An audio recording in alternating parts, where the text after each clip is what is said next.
Une révolution est en cours chez Boulanger, un groupe historiquement drivé par l'offre qui se reconfigure autour du client, de la data et de l'IA. Marie Capellare, Chief Data and AI Officer, raconte comment la donnée alimente tous les métiers aujourd'hui dans l'enseigne, comment on personnalise chaque interaction et jusqu'où peut aller l'IA conversationnelle capable de finaliser une vente seule.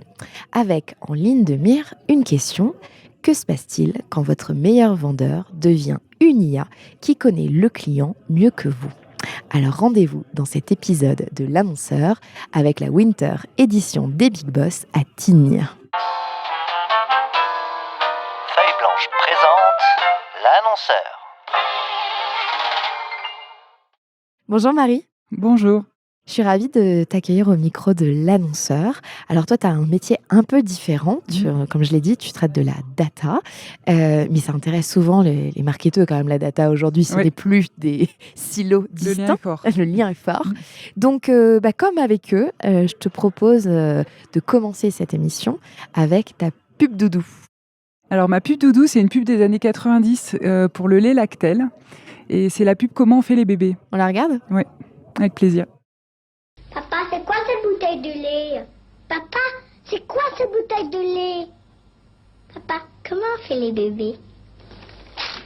Eh bien, c'est tout nouveau. C'est une bouteille de lait longue conservation, UHT. Elle conserve au lait tout son bon goût. Et en plus, elle se revisse.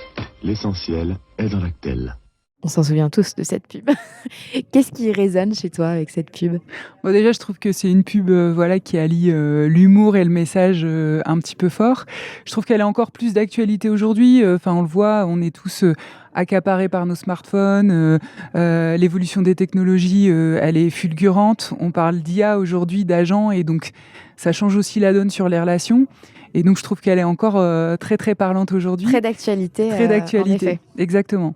Et donc, alors moi qui travaille sur l'IA et notamment dernièrement plutôt sur l'IA générative, on voit que ça avance à une vitesse folle et que ça pose beaucoup de questions sur comment ça va changer la relation qu'on a avec nos clients, comment ça va changer le quotidien de nos collaborateurs et leur mission.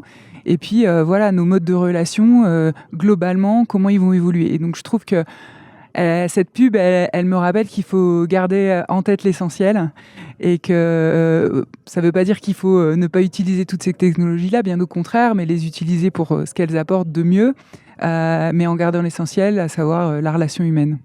Alors, je le disais en introduction, vous passez d'un business qui était drivé par le magasin à aller travailler avec de la data et de mieux en mieux connaître le client. C'est quoi tes enjeux aujourd'hui et comment t'accompagnes cette transformation? Ok. Alors moi, j'ai deux enjeux forts puisque je suis à la tête à la fois de la data et de l'IA. Et donc, sur la partie data, l'enjeu, c'est de passer d'une logique produit-offre, assez historique dans le retail, à une vision client. C'est de se dire remettre le client au centre de tous les métiers. Et la data, elle nous aide beaucoup sur tout ça. Enfin, j'en parlerai peut-être tout à l'heure. Et sur l'IA, en fait, c'est un enjeu de vitesse. ChatGPT, il a mis moins de 2 mois à atteindre les 100 millions d'utilisateurs. Pour exemple, Netflix, lui, il a mis 10 ans. WhatsApp, il a mis 3 ans et demi. Donc, on n'est vraiment plus du tout sur les mêmes échelles de vitesse. Aujourd'hui, l'IA générative, elle te connaît très bien. C'est le vendeur qui te connaît le mieux puisque tu lui dis énormément de choses. Elle est capable même de te réserver une chambre d'hôtel ou de te proposer le meilleur produit, la meilleure cafetière pour ta cuisine. Et puis, dans certains pays, on peut même aller jusqu'à la transaction. Et donc, en fait, elle va très, très loin, ça va très, très vite, ça évolue très vite. Et donc, du coup, nous, les questions qu'on se pose, c'est comment appréhender toutes ces nouvelles technologies au sein de Boulanger, comment garder notre singularité, comment faire valoir notre savoir-faire. Il faut savoir qu'on a potentiellement des risques de disruption, puisque aujourd'hui, ces technologies, elles vont très très loin. Et il faut savoir aussi qu'un jeune de 15 ans, aujourd'hui, Google, il l'utilise plus tellement en fait. Soit il va sur TikTok pour faire ses recherches, soit il va sur ChatGPT. Et donc nous, c'est des enjeux forts pour le retail, de se dire, si le client ne vient plus chez nous, mais passe par ces plateformes-là, quelle est notre place ? Comment on s'adapte, quelle est la valeur ajoutée qu'on peut proposer. Et comment on sensibilise tous les niveaux de l'entreprise, tous les métiers sur ces sujets-là? Alors, nous, on a vraiment fait le choix de l'IA pour tous, entre guillemets. On sait que ça vient percuter le quotidien de nos collaborateurs, que ce soit dans leur vie professionnelle ou dans leur vie personnelle. Enfin, aujourd'hui, on a vu apparaître énormément de fonctionnalités d'IA dans nos téléphones. Donc, que ce soit pour de la photo, pour de la recherche ou pour d'autres choses. Et donc, nous... Et quelquefois, il peut y avoir une distinction entre ce que j'utilise à titre perso et où je suis très à l'aise de l'utiliser. Tout à fait. Et je suis beaucoup moins à l'aise de l'utiliser dans le cadre pro. Sauf que là, nous, on se dit que de toute façon, il faut y aller. Ouais. C'est un peu comme Internet. Enfin, ça va s'imposer à tous. Et donc, on a eu envie d'accompagner nos collaborateurs dans l'appropriation de ces technologies-là. Donc, on a ouvert... alors nous c'est Gemini parce qu'on a la suite Google et donc elle est totalement intégrée à la suite de nos collaborateurs, leur boîte mail, leurs slides, etc. Et on a fait des webinaires massifs pour former un maximum de personnes à l'usage de ces technologies-là dans leur quotidien, voir comment ça peut les aider à aller plus vite, à retrouver plus rapidement un document, à répondre aussi plus justement à une demande d'un client qui lui aurait déjà fait cette démarche par exemple, à pouvoir créer aussi des agents simples pour pouvoir partager de la connaissance avec d'autres personnes. Donc voilà, et puis ça c'est pour tout le monde. Et puis après, on a aussi ciblé des collaborateurs un petit peu plus aguerris. Ouais. Et là, on les forme un peu plus largement. L'idée, c'est d'avoir une vraie mise à l'échelle. On ne peut pas capitaliser que sur une toute petite équipe dans un data et IA office. Il faut qu'à un moment donné, ça puisse... s'inscrire dans des réflexes d'entreprise. Et donc, on a nommé des ambassadeurs dans chaque métier qui ont à la fois pour but d'embarquer leur direction dans ces technologies-là et la suite finalement de l'embarquement de tous et des webinaires qu'on a pu faire, mais aussi de produire par eux-mêmes des petits agents spécialisés pour leur métier, soit pour faciliter l'accès à la documentation dans certains par exemple, je prends un exemple, intranet RH. Aujourd'hui, on a beaucoup de documents et donc l'ambassadeur RH, il a produit un petit agent à qui tu peux poser une question et qui te répond sur tes droits au niveau de tes congés exceptionnels, ton salaire, etc., etc.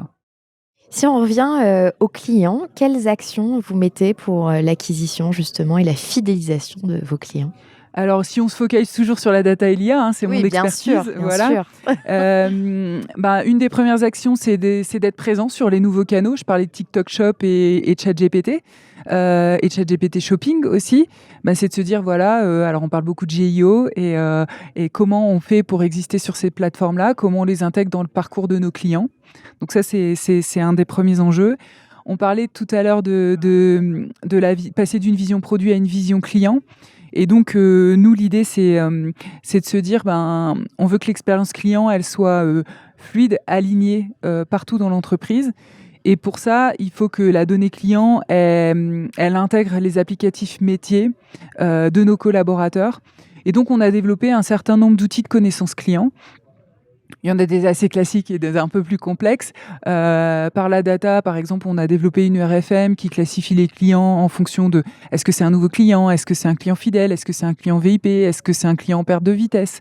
Donc ça donne déjà des indications. On a le NPS qui est très très important chez Boulanger. La satisfaction client, elle est vraiment tout en haut de la pile. C'est des indicateurs qu'on suit de très très près. On a aussi développé des scores grâce à l'IA. Alors l'IA plus classique, la data science, pas l'IA générative, mais on a développé des scores d'appétence, par exemple, à certains produits. Et l'idée, en fait, c'est de pouvoir irradier ces données-là partout dans l'entreprise pour qu'elles puissent être exploitées par tous les métiers en relation avec le client et dans leurs applicatifs métiers. Et donc que la data, ce soit plus un sujet à côté, mais un sujet pleinement intégré aux applicatifs métiers de nos collaborateurs. Et donc, par exemple, aujourd'hui, ces données, elles sont diffusées en magasin pour nos vendeurs, mais aussi en relation client pour les téléconseillers, mais aussi en supply pour la livraison à domicile ou la réparation, et au marketing, évidemment, pour tout ce qui est action CRM, par exemple, ou d'hyper-personnalisation. Elles se diffusent partout. Voilà, et donc ça, c'est un autre axe. Un autre axe orienté client pour favoriser leur fidélisation, c'est l'exploitation des verbatims. Ils nous envoient énormément de feedback et ça, c'est génial pour nous parce que ça nous donne beaucoup d'informations sur ce qu'ils ont apprécié ou moins apprécié chez nous. Et donc, on utilise aussi une IA générative pour analyser tous les verbatims clients, pas dans un but de nous faciliter la tâche, mais dans un but de pouvoir identifier très très vite les irritants clients pour pouvoir agir très vite. Donc s'il y a un parcours qui est en défaut, s'il y a un bug quelque part qui fait que ça irrite les clients dans leur parcours. Et puis le dernier sujet que je pourrais évoquer, c'est alors nous, on essaie d'avancer sur la proposition de services. Donc on a un certain nombre de services. Il y a le service Infinity qui assure entre guillemets tous tes produits, qu'ils soient achetés chez Boulanger ou pas.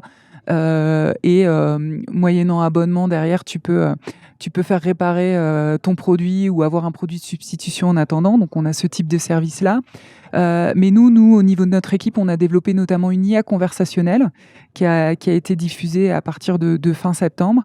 Et là, le but, c'est de faire gagner du temps à nos clients, de pouvoir être disponible 24 heures sur 24, de pouvoir proposer un parcours, une alternative aux gens qui veulent pas forcément appeler le service client ou avoir quelqu'un au téléphone et qui veulent pouvoir se débrouiller un peu tout seuls. Et là, l'idée, c'est pas de redévelopper un chat GPT généraliste. L'idée, c'est de développer un agent spécialisé sur notre savoir-faire. Et donc, on a commencé par développer un premier agent autour du SAV et de la réparation. Et donc cet agent, il est alimenté par toute notre connaissance en réparation, puisqu'on répare énormément de produits. Toute la connaissance qu'on a sur nos produits, sur nos gammes, sur la révolution, leur durée de vie, leur manière d'être entretenus. Et donc ça, c'est un savoir-faire qu'on a par rapport à un chat GPT qui est plus généraliste et qui s'appuie sur plein de sources. Donc là, nous, c'est vos sources à vous. C'est nos sources à vous. Et donc là, l'idée, c'est de pouvoir aider le client soit sur l'entretien de son produit, soit si par exemple il y a un code erreur qui s'affiche, pouvoir lui dire ce qu'il faut qu'il fasse. Appuyer sur les deux boutons en même temps. Et donc exactement. Et donc ce premier agent, il a vu le jour, et puis il y a d'autres agents spécialisés qui ont vu le jour. Un qui est plutôt spécialisé pour te rééditer tes factures, si tu as besoin de retrouver une facture. Un autre qui est spécialisé sur le suivi de dossiers, que ce soit SAV ou de commande. Un autre sur l'affluence des magasins, les horaires des magasins, etc., etc. Et puis on a développé un agent orchestrateur pour t'éviter de devoir solliciter la bonne compétence.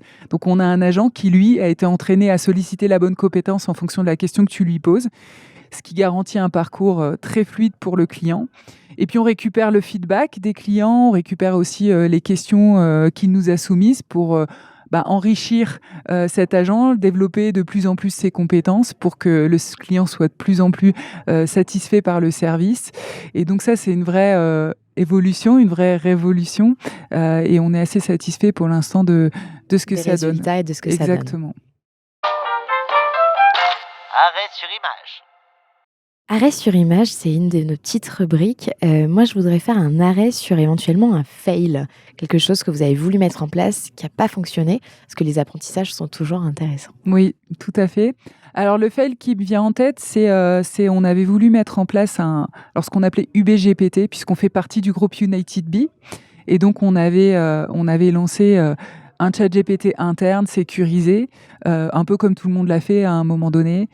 Et en fait, je parlais d'enjeux de vitesse sur l'IA générative. Ça va très très vite, les évolutions technologiques vont très très vite, nos outils vont très très vite.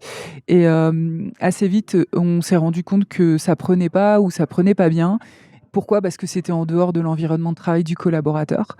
Et donc, on a investi là-dedans. Et je crois que 4 mois plus tard, on s'est dit non, c'est pas la bonne solution. Et entre-temps, Google a fait la proposition d'intégrer Gemini dans son environnement Google Workspace. Et on a saisi sur l'opportunité pour se dire, en fait, c'est ça la solution dont on a besoin. C'est sécurisé, c'est dans notre environnement de travail, mais surtout, c'est complètement intégré à l'environnement de travail du collaborateur, donc à ses mails, à ses slides, à ses documents, à son Google Drive. Donc et c'est en fait, plus fluide encore une fois. C'est beaucoup plus fluide et il n'a pas besoin d'uploader un certain nombre d'informations. Tout est déjà à disposition et c'est à ce moment-là que ça a commencé à décoller. Je vous demande de vous arrêter. On nous demande de bientôt nous arrêter. J'ai une dernière question. Ça me fait très plaisir de t'avoir au micro. C'est une question que je n'avais pas prévu de te poser, mais c'est assez rare d'avoir des femmes à ton poste. Oui, c'est vrai. Et donc, ça me fait d'autant plus plaisir de te donner la parole sur ce sujet. Mais qu'est-ce que tu aurais envie de dire à des jeunes femmes qui pourraient éventuellement nous écouter pour aller dans ces filières-là? Parce qu'on a aussi besoin, on parle des biais cognitifs, notamment dans les IA. Alors, il y a différents types d'IA, mais on parle de biais, etc. Et qu'il y ait plus de femmes qui aillent dans ces filières. Oui, alors déjà qu'il y a une place pour les femmes dans ces filières, je pense qu'on a une manière de gérer les choses et de voir les choses peut-être qui est un peu différente. Moi, personnellement, je suis peut-être un peu moins tech que mes homologues masculins. Par contre, on est sur des métiers où il y a tout à construire. Et moi, ce qui m'anime, c'est le management.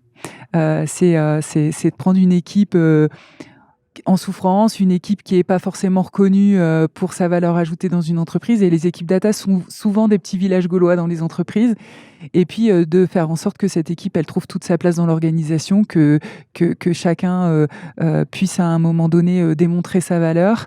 Et en fait, c'est des projets ultra intéressants parce que c'est pas que des projets techniques, c'est des projets qui nécessitent une vision systémique, et donc on agit sur les compétences, on agit sur les organisations, on agit sur les motivations, sur le maillage, la gouvernance, sur effectivement les outils et puis la stratégie. Mais tout ça, c'est très vaste, c'est très relationnel. Et donc, ce n'est pas que de la tech, que de l'idée des équipes data et IA. C'est profondément humain pour ne pas perdre le lien, justement, ni avec nos collaborateurs, ni avec nos clients. Et donc, moi, j'ai trouvé ma place comme ça. Et voilà, j'ai eu la chance de pouvoir gérer 3 équipes data différentes. Et à chaque fois, c'est source d'épanouissement énorme. En tout cas, on revient au début de cette émission, le relationnel, c'est la clé et c'est super présent aussi dans l'IA et la data. Exactement. C'est pas que des numéros et des prompts. Merci beaucoup Marie de Avec t'être plaisir. arrêtée sur notre studio et à bientôt pour prolonger ces échanges. Avec grand plaisir. Feuille Blanche présente l'annonceur.